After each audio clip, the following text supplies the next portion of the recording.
he got bars, and then the next generation, oh, we don't care about bars, we just want to turn up. Yeah. And the next generation, oh, he ain't no gangster. Then the next generation, oh, I like how they're colorful. The next generation, oh, he's too colorful. Yeah, like, but I'm not talking that. But see, that's going to change with every generation. That's generational. I mean, come on. Before us, people were like, they didn't like the music that we like. Yeah. I mean, come on. Before us, it was 3 years ago. Yeah. Talking about where you got your hat from. yeah. You know what I'm saying? Yeah. These are the breaks. I get it, but it is generational, but it remains the same. But I'm saying is I'm looking at it from my perspective. That's why I said it's no slight to Yellow Wolf. I feel that he's in the average category right now. He can't. It's not like he's gonna go below that, but he can go above that. And I feel like he ain't made a classic. Okay, so what do you think the formula for a classic? Because I hear people saying that, and I get a little irritable when people talk about classic, because that still rests on the opinion of the vast majority. To be this, Most Def, that Black Star album. The first and only one that we know of was a classic. Yeah. I don't hear people calling it a classic, though. But so what entails a classic to you? A classic to me means that it's timeless, that I can listen to it today. Speaking on Most Def, his solo album with, I forgot the name of the album, but it's the one with Miss Fat Booty on it. That's a classic album. Yeah. You know what I mean? It's to me a classic to you then. It's a timeless album. That's to me. The vast majority does not bring up that album when they speak on classics. But the vast majority doesn't even bring up Most Def. So that's what I'm saying. Yeah. We're talking about an industry where the fans and the supporters, the basic, typical consumer is wishy-washy. Well, the typical consumer nowadays. A motherfucker told me that, I'm not going to say the name because I don't want to offend the motherfucker, but it's a millennial rapper. I believe he might be out of the South. Forgive me. I mean, it don't even matter. I'm not saying the motherfucker's name, but a motherfucker told me that shit was classic. So I gave it. I was like, I don't think so. From the songs that I've heard, from what made them popular, I don't think so. But when I went and listened to it, I'm like, this shit is not. I will forget about this shit before lunch. What I'm saying it's not so much the vast majority in that aspect, because nowadays the vast majority listens to pop rap music. Right, and they call the shit classic though. Yeah, but that's that. If I can't listen to that shit 20 years later, that shit ain't classic. And there's a lot of rap artists from back when we were young that if you can't go back and listen to it. It just doesn't make sense. Oh yeah. So that's what I'm saying. It's you can't zinc oxide with the first Gang Starr album. Yeah. You know what I mean? But shout out to Zinc and wherever you at out there, boy. But you know what I mean? That's what I'm saying. Like even back then, you're not going to listen to everything. Everything isn't just a classic, but things that are timeless, that are timeless music, you're going to go back and listen to it. Okay. That's to me what makes a classic. If it ain't, it may not. It's never deemed a classic at first. It takes about at least a year before I can even consider an album a classic. Okay, so let me ask you this: the most noted song off of that album that we're talking about, from Black Star, was I believe it was Respiration. Mm-hmm. You said that you were in agreement with me that was a classic album, right? Correct. Yeah, I am. Okay, that album was released in 1998. Yeah. Has it made, how long is that from the release date to today? Almost 20 years. Exactly. 21 years, something like that. But it's a classic album. Still, if you heard Respirations right now, would you let it play or would you cut it right off? No, I'd let it play. Exactly. But now listen to this one. You got lady. You listen to this one. You got kids that were born in the 2000s who never heard that album. Right. So when you let millennials talk about what's a classic or what's not a classic, unless they've done they homework, I don't really pay any attention to them. I just let them talk. And I'm never in the realm to hear that shit, so I will let them talk, but I usually just be like, a group of millennials never mind, I'm gonna go this way. You know what I'm saying?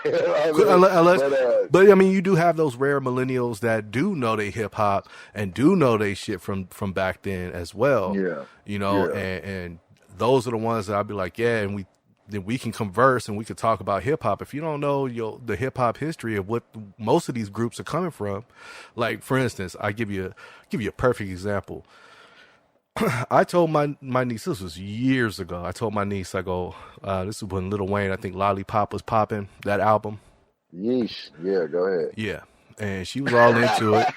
She was all into it. And I was like, I told her, I like Lil Wayne, but I used to like Lil Wayne when he used to rap before, the way he used to rap before. She was like, what are you talking about? So I said, you never heard of the song Bling Bling by the Hot Boys? And she was dumbfounded. So I had to play it for her. I go, Lil Wayne coined that phrase, that bling bling phrase that you know. Lil Wayne coined that. She knows what bling bling is. She just didn't know where it came from. And I showed her the video of Lil Wayne rapping that song and how he looked back then. And she goes, oh my God, that's Lil Wayne. I go, yes, that's Lil Wayne. Yeah. After that, she started doing her research and started really like checking into hip hop, because I was like, man, I don't really care for that Lil Wayne now. The Lil Wayne that we got then, I didn't really care for it. It was like I liked the way he rapped before.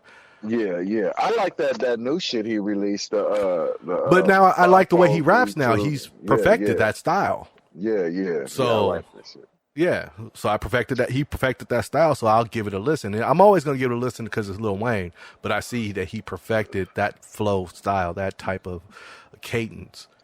You know what I mean? Yeah. So now it sounds right. Yeah. You know, I mean, I hear you. You know, ultimately, what people are calling classics these days are not classics. I mean, well, this is all subjective, though. You know what I mean?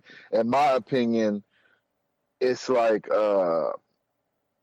when it comes to hip hop, I guess, man, some kind of lyrical display must be there. Or I mean, you could even Biz Markie had lyrical display. Even the parodiest of parody rappers from back in the day, Kid and Play had lyrical ability. Had lyrical ability, exactly. Like they still had to be able to exhibit that. The streetest of street gangster rapper, 50 Cent, had to be able to display lyrical ability, which he did do. So to me, I'm just not up for where it seems to be going in hip hop, where that element is quickly being discarded. Like, oh well, because you gave me emo over auto-tunes, you gave me turn up over auto-tunes, and then you told me that you hopping out on the ops with the sticks.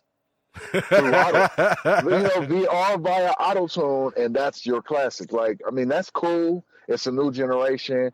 Let them do and rock how they gonna rock. I get confused on what actually encompasses an actual classic these days, because what I thought a classic was exactly what you said, something that I could turn on 10, 20 years from now and be like, nigga, this shit was rocking and it's still rocking. Yeah, so that's what a classic is. A classic. That's why I said a classic. For an artist to claim an album a classic, it has to be out at least 1 year, and it still has to be going for that whole year.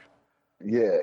At least they got to be on new shit, bumping their new shit, and you still go back and listen to that old shit because that old shit was still banging.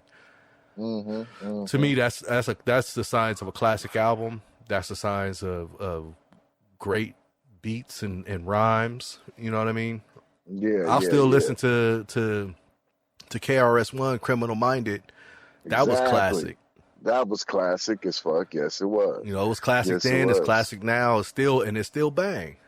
Love's gonna get you. I still listen to Sick in the Head, bro. Deadly Threat.